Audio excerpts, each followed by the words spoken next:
détermination qui nous caractérise si bien en tant que Canadiens. C'est ce qui me motive à chaque jour où j'ai le privilège de servir dans ce poste. C'est pourquoi, depuis 2015, je me suis battu pour ce pays, pour vous, pour renforcer la classe moyenne. Pourquoi nous nous sommes mobilisés en tant que Canadiens pour se soutenir les uns les autres pendant la pandémie, pour faire progresser la réconciliation, pour défendre le libre-échange sur notre continent, pour notre soutien inébranlable de l'Ukraine et de la démocratie, et pour lutter contre les changements climatiques et préparer l'économie de l'avenir. Nous traversons vraiment un moment critique dans le monde. My friends, as you all know, I'm a fighter. Every bone in my body has always told me to fight because I care deeply about Canadians, I care deeply about this country, and I will always be motivated by what is in the best interest of Canadians. And the fact is, despite best efforts to work through it, Parliament has been paralyzed for months after what has been the longest session of a minority parliament in Canadian history. That's why this morning I advised the Governor-General that we need a new session of Parliament. She has granted this request, and the House will now be prorogued until March 24th. Over the holidays, I've also had a chance to reflect and have had long talks with my family about our future. Throughout the course of my career, any success I have personally achieved has been because of their support and with their encouragement. Last night over dinner, I told my kids about the decision that I'm sharing with you today. I intend to resign as party leader, as Prime Minister, after the party selects its next leader through a robust, nationwide, competitive process. Last night, I asked the President of the Liberal Party to begin that process. This country deserves a real choice in the next election, and it has become clear to me that if I'm having to fight internal battles, I cannot be the best option in that election. Mes chers amis, comme vous savez, je suis un fighter. Dans mon fort intérieur, je me suis toujours battu parce que je me soucie profondément des Canadiens. Et je serai toujours motivé par ce qui est dans le meilleur intérêt des Canadiens. Et le fait est que malgré tous les efforts déployés pour passer à travers, le Parlement est paralysé depuis des mois, après ce qui a été la plus longue session de Parlement minoritaire dans l'histoire de notre pays. C'est pourquoi ce matin, j'ai rencontré la gouverneure générale pour lui faire savoir que nous avions besoin d'une nouvelle session du Parlement. Elle a accédé à ma demande et la Chambre sera donc prorogée jusqu'au 24 mars. Pendant le temps des fêtes, j'ai également eu l'occasion de réfléchir et d'avoir de longues conversations avec ma famille quant à notre avenir. Tout au long de ma carrière, tout le succès que j'ai eu personnellement est dû à leur soutien, à leurs encouragements. Donc hier soir, au souper, j'ai partagé avec mes enfants la décision que je partage avec vous tous aujourd'hui. J'ai l'intention de démissionner de mon poste de chef du Parti libéral du Canada et de Premier ministre une fois que le parti aura choisi son prochain chef à l'issue d'un processus national, rigoureux et compétitif. Hier soir, j'ai demandé au président du parti de commencer les étapes nécessaires. Le pays mérite un choix clair et réel lors des prochaines élections. Il est devenu évident pour moi que si je dois me concentrer sur des batailles internes, je ne peux pas être la meilleure option lors de ces élections. Le Parti libéral du Canada est une institution importante dans l'histoire de notre grand pays et de notre démocratie. Un nouveau premier ministre et chef du parti portera les valeurs et les idées du Parti libéral dans la prochaine élection. J'ai hâte d'observer le déroulement de ce processus dans les mois à venir. Nous avons été élus pour la 3e fois en 2021 pour renforcer l'économie après la pandémie et faire progresser les intérêts du Canada dans un monde complexe. Et c'est exactement ce que je vais continuer à faire, ce que nous allons continuer à faire pour les Canadiens. The Liberal Party of Canada is an important institution in the history of our great country and democracy. A new Prime Minister and leader of the Liberal Party will carry its values and ideals into that next election. I'm excited to see the process unfold in the months ahead. We were elected for the 3rd time in 2021 to strengthen the economy post-pandemic and advance Canada's interests in a complicated world. And that is exactly the job that I and we will continue to do for Canadians. Merci beaucoup, mes amis. Thank you, Prime Minister. We'll now go to questions, starting with Laurence Martin, House of Canada. Bonjour, Monsieur Trudeau. Vous vouliez le faire, ce combat contre Pierre Poilievre. Des batailles internes, il y en a dans votre parti depuis plusieurs mois déjà. Pourquoi est-ce que vous décidez d'abdiquer maintenant? Qu'est-ce qui vous a fait changer d'avis? Comme vous savez, je ne suis pas quelqu'un qui recule facilement devant un combat, surtout un combat si important pour le parti et pour le pays. Mais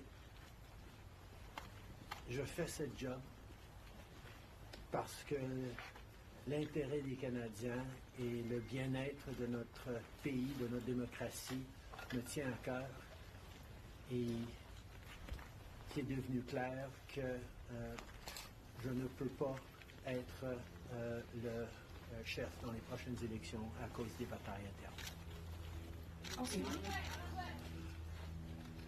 As you all know, I am a fighter, and I am not someone who backs away from a fight, particularly when a fight is as important as this one is.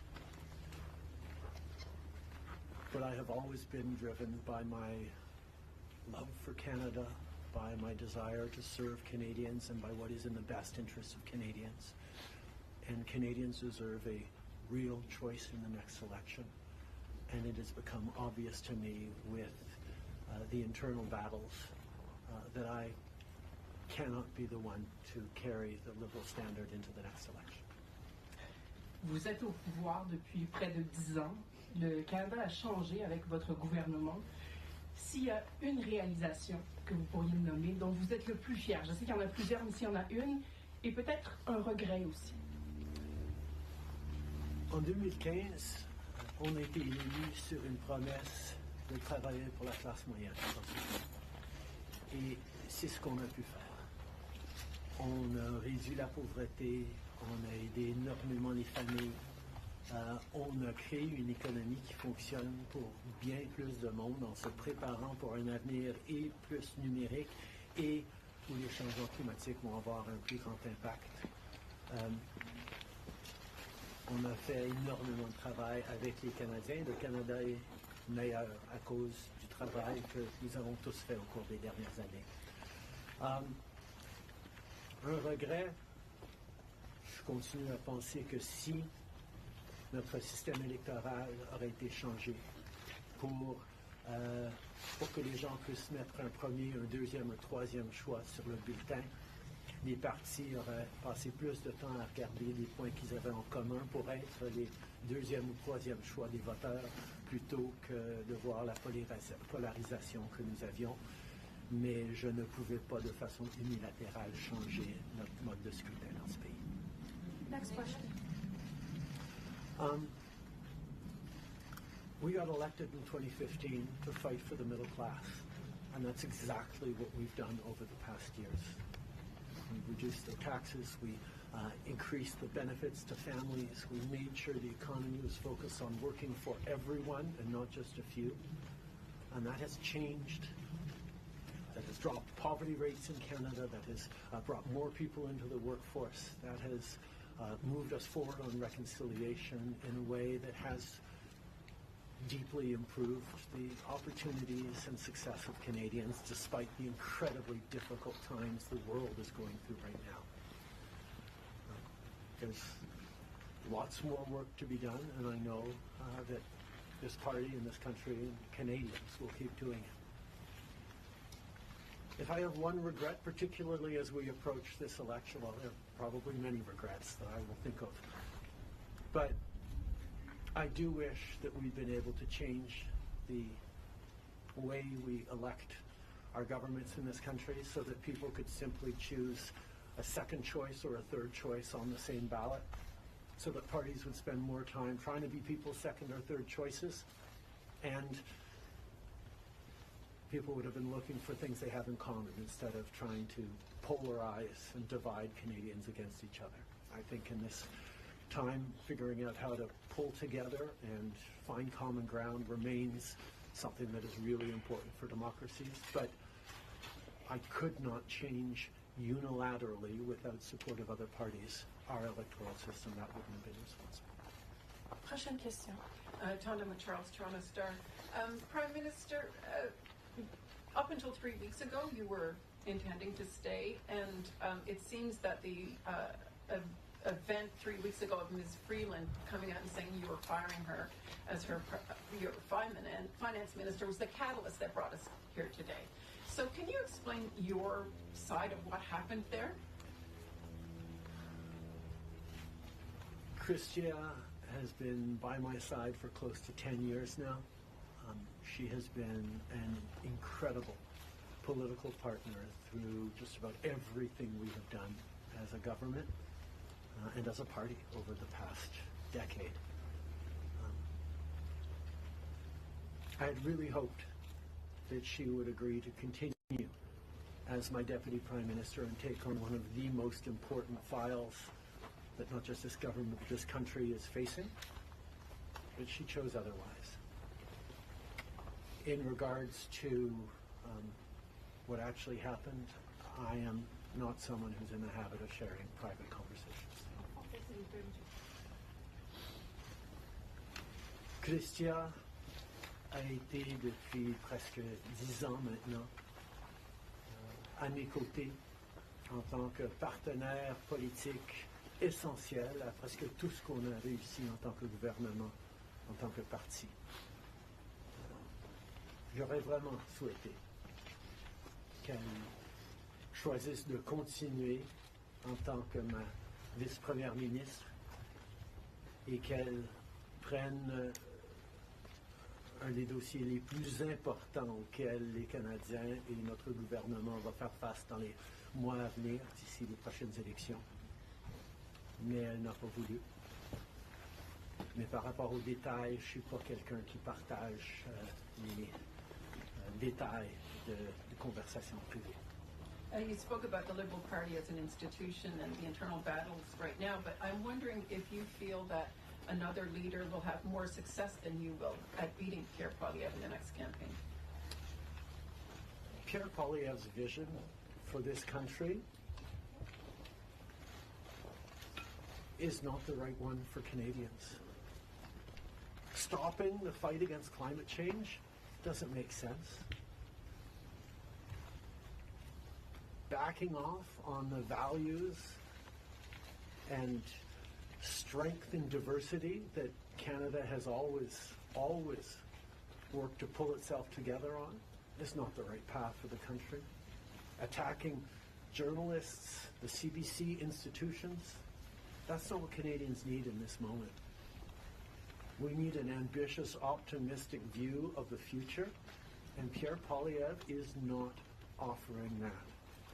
And I look forward to the fight as progressives across this country stand up for the kind of vision for a better country that Canadians have always carried, despite the tremendous pressures around the world to think smaller, to veer towards the hard right, and to be less ambitious for what we can be and do as a country when the world really needs Canada. That's not an answer, though. Yes or no? Is there another leader that could be? Absolutely. sur le leader? Oui. Est-ce que vous, en français, Pierre Poilievre. en français, s'il vous plaît, merci. Pierre Poilievre a une vision profondément petite et erronée pour ce pays, si même on accepte qu'il ait une vision, de reculer sur les droits fondamentaux, d'arrêter la défense, la lutte contre les changements climatiques, de ne pas investir dans une économie plus verte, plus inclusive, de toujours chercher des divisions entre les Canadiens plutôt que de rassembler pour faire face à l'avenir de façon optimiste et ambitieuse. C'est pas le bon choix pour les Canadiens. Et j'ai hâte de faire partie, de continuer de faire partie d'un mouvement progressiste qui va envisager un avenir meilleur pour les Canadiens sur l'optimisme et le travail que les Canadiens ont toujours fait pour bâtir un monde meilleur. Next question. Hélène Buzetti, les cours d'information. Bonjour, M. Trudeau. Il y a 16 ans, en décembre 2008, Stephen Harper a prorogé le Parlement pour s'éviter un vote de confiance qu'il savait qu'il allait perdre parce que les 3 partis d'opposition allaient voter contre lui. Exactement comme la situation dans laquelle vous vous trouvez aujourd'hui. À l'époque, le chef libéral, Stéphane Dion, avait dit, puis je le cite ici, que c'était une entrave à la Constitution et un affront à la démocratie. Alors, j'aimerais savoir pourquoi ce qui était mauvais pour les conservateurs de Stephen Harper devrait être bon pour les libéraux de Justin Trudeau. La gouverneure générale, en 2008, avait correctement conclu que la Chambre venait juste d'accorder leur confiance de façon formelle au gouvernement de M. Harper, malgré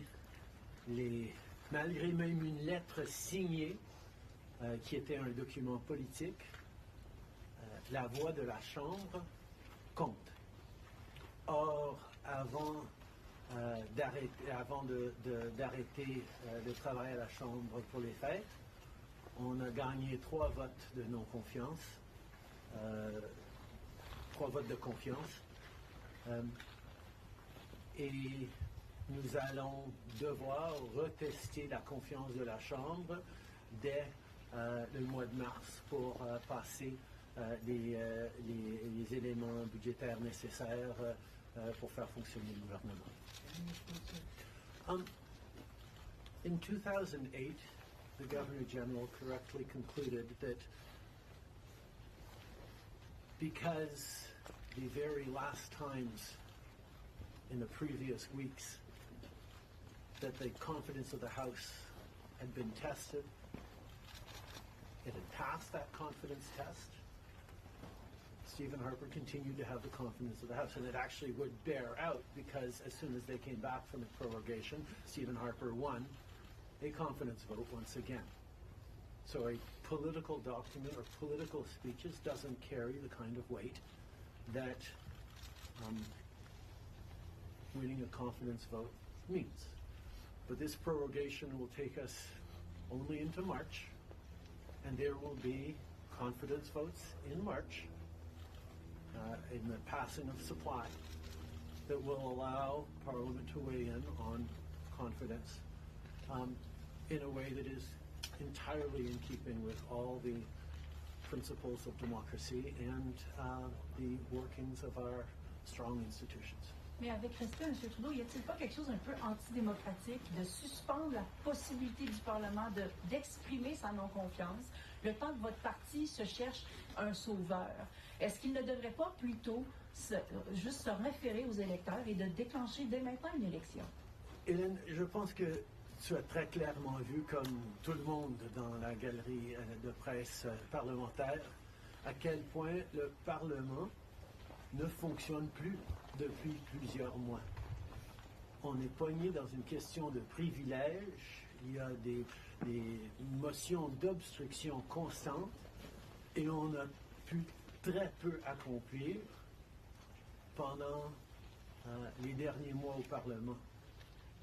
Le Parlement a besoin d'un reset, a besoin de se calmer un peu les pompons pour se remettre au travail pour les Canadiens. et pas à faire de la petite politique constante, ce qu'on est en train de voir des conservateurs. Donc, ce reset a deux éléments. Une prorogation pour que, justement, on recommence avec une fraîche approche au Parlement. Et deuxièmement, oui, le Parti libéral va entamer un leadership parce que je m'attends à ce que si c'est pas moi qui va mener le parti dans les prochaines élections, la polarisation qu'on voit actuellement au Parlement devrait aussi se calmer un petit peu. Les Canadiens ont besoin d'un Parlement qui fonctionne, particulièrement dans ce moment complexe, et ces deux éléments vont représenter le reset nécessaire pour le Parlement. En anglais, mais si vous pouvez dire pourquoi pas une élection? Vous l'avez pas dit. The parliamentary press gallery and anyone who's been watching politics closely over the past months will know that Parliament has been entirely seized by obstruction and filibustering and a total lack of productivity over the past few months. We are right now the longest serving minority government in history, and it's time for a reset. It's time for the temperature to come down, for the people to have a fresh start in Parliament, to be able to navigate through these complex times, both domestically and internationally. And the reset that we have is actually two parts. One is the prorogation, but the other part is recognizing that removing me from the equation as the leader who will fight the next election for the Liberal Party should also decrease the level of polarization that we're seeing right now in the House and in Canadian politics, and allow people to actually focus on serving Canadians in this House and with their work the way Canadians deserve. On va prendre une dernière question. Good morning, Prime Minister. Stephanie Taylor with the National Post. Given, as you just said, there's going to be confidence votes in March, opposition parties have said they are prepared to bring down your government. What kind of chances do you think you are leaving to your successor, given that there will only be mere weeks for them to introduce themselves to Canadians before heading into an election, potentially? I have a tremendous amount of confidence in both Canadians and in parliamentarians' interest in serving Canadians in the right way. We're in a minority government right now, and there hasn't been an active leadership in a minority government in more than 50 years in this country. And there is always going to be the challenge of having a leadership race while a parliament would face confidence votes in the course of delivering supply to the government. So this is something that we're going to navigate through, but I truly feel that removing the contention around my own continued leadership is an opportunity to bring the temperature down, have a government that will focus on the complex issues that are coming forward in the coming months, while the party gets to have a full national process that brings in people from right across the country and makes a determination about the best person to carry the progressive liberal standard into the next election. Can you clarify whether ministers who would like to campaign for your job will have to step out of cabinet?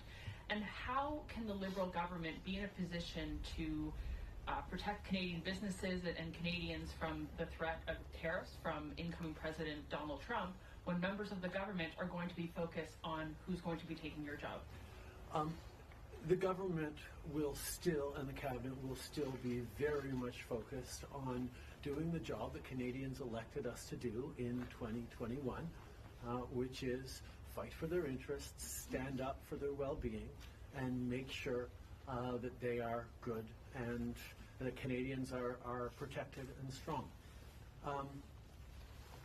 There will be a leadership process and the rules will unfold over the coming weeks, but I can assure you that the tools and the need to stand up for Canadians, to protect Canadians in their interests and continue to fight for the economy is something that everyone in this government will be singularly focused on. Je peux souligner que, évidemment, les règles et les conditions du leadership du Parti libéral vont être discutées dans les semaines à venir, mais le gouvernement qui a été élu pour protéger les Canadiens et leurs intérêts dans un monde très complexe, qui a été élu le plus récemment en 2021, va continuer ce travail avec un focus et une emphase singulière sur ce qui est dans les intérêts des Canadiens, pendant que le parti fait ce dont il a besoin pour avoir un processus de leadership. Merci beaucoup. C'est ce qui conclut la conférence de presse d'aujourd'hui. Merci tout le monde. Merci d'être ici dans une belle journée d'Ottawa. Do you think it's irresponsible to resign